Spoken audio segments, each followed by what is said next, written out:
Hi and welcome to the channel, and in this video what I'd like to do is journey back to 1978 and look at the album Green by Steve Hillages. I've said before many times that Steve Hillages to me is one of the great forgotten unknown guitarists of the 1970s. Before embarking on a solo career, Hillage had been part of the band Gong. Gong were a lovely bunch of slightly eccentric hippies who through their albums and sometimes chaotic live performances portrayed the hippie life and its ideals in all its glory. But they were excellent musicians and they could really play. When Hillage became a solo artist, he still stuck to many of those philosophies and ideals that had been such a large part of Gong. Positive vibes, belief in UFOs, peace and love, and Hillage even talked to plant spirits. All of this meant he was often ridiculed and derided in the popular music press at the time. But turn up at his concerts, you were in for some brilliant music. And if you looked around at those concerts, you would see a bunch of fans sporting Sabbath, Zeppelin, Purple, Thin Lizzy and Motorhead t-shirts. These people had come to see a master guitarist at work. Out of all his solo records, Green for me is his masterpiece. Somehow Hillage combines rock, funk, Tangerine Dream, prog rock, trance and even a little Bowie. And with Nick Mason producing, there's some Floyd in there as well. And you know what? It all works and works brilliantly. On Green, Hillage uses jazz funk legends Joe Blocker and Curtis Robertson Jr. on drums and bass. Hillage had used Blocker and another funk bassist, Reggie McBride, on Motivation Radio, his previous album, as he explored using funk rhythms within the context of his music. Motivation Radio is another Hillage gem and is an album I'll definitely be reviewing in the future. Green kicks off with the beautiful, densely layered See Nature. Hillage used for this album a Roland GR500, an early guitar synthesizer, and creates, especially on this track, a myriad of textures and rhythms with it. Add to that a backdrop of beautiful synth swirls and great drums and bass provided by Blocker and Robertson. The whole track is just bursting with melody and invention. Hillage sings, "I want you to come with me, journeying with your mind. So let's dive below the waves of words and sink beneath the turbulence and leave all the restless images behind us." See Nature ends with some vocoder synthesized vocals taking us way down below the ocean. This leads us into Etherships, which has a looped guitar riff as a rhythm, with again those gorgeous synthesizers as a backdrop. Hillage then enters, weaving in and out of the loop on lead guitar, ringing every note out of his instrument. Then as bass and drums enter, Hillage picks up the pace and solos his way to the end of the track. Now over the years I've heard dozens and dozens of guitarists play with guitar synths and none of them ever sounded this good. Change of pace for the next track, Music of the Trees, on which the lead instrument sounds like an acoustic guitar played through that Roland synth.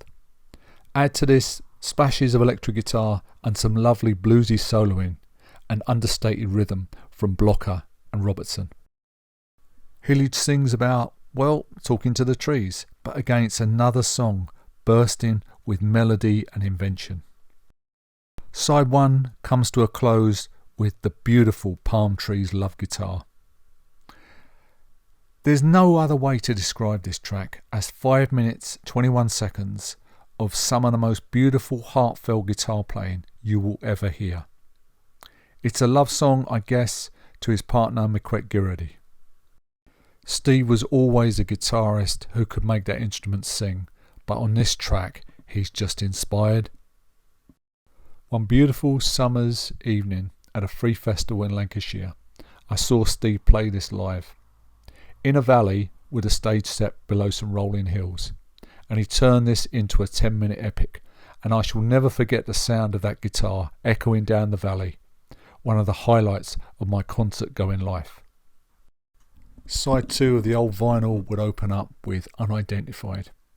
This is Hillage Goes Funkadelic, with all elastic bass lines and funky rhythm guitar. Hillage sings, "We stand at the doorway to higher worlds, but they won't open till we open ourselves and destroy all these clumsy words and to feel the energy they hide. A mini Joe Blocker drum solo leads us into the next track, UFO over Paris. Now this and the following track, Ley Lines to Glaston, are two beautiful atmospheric soundscapes created mainly by synthesizer and Hillage's bluesy guitar. The pace steps up for the next track, Crystal City. All crunchy guitar riffs and Blocker and Anderson join back in. Now Crystal City, to my ears, has some very Bowie Berlin era sounding vocals. But the highlight for me on this track is Joe Blocker's superb drumming.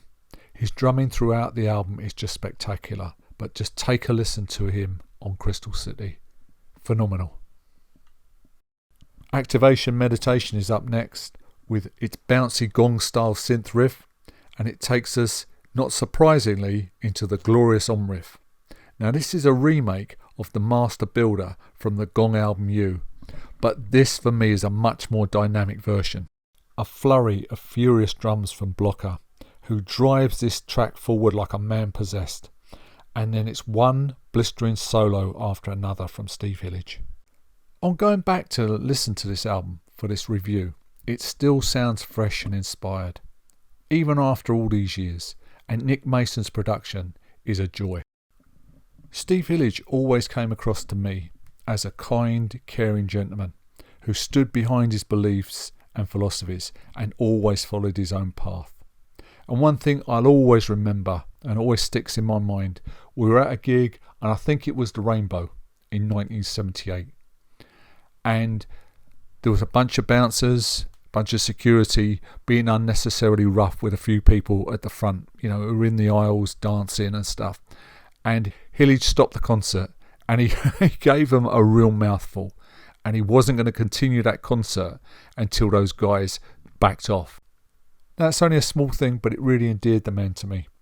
I can also remember when this album first came out, playing it to a bunch of die-hard Jimi Hendrix fans, and they just loved it. Hopefully one day Steve will make another rock album. But if you love great music and great guitar playing, truly great guitar playing, give it a listen. Thanks for listening, and I'll see you guys in the next video. Cheers. Take care.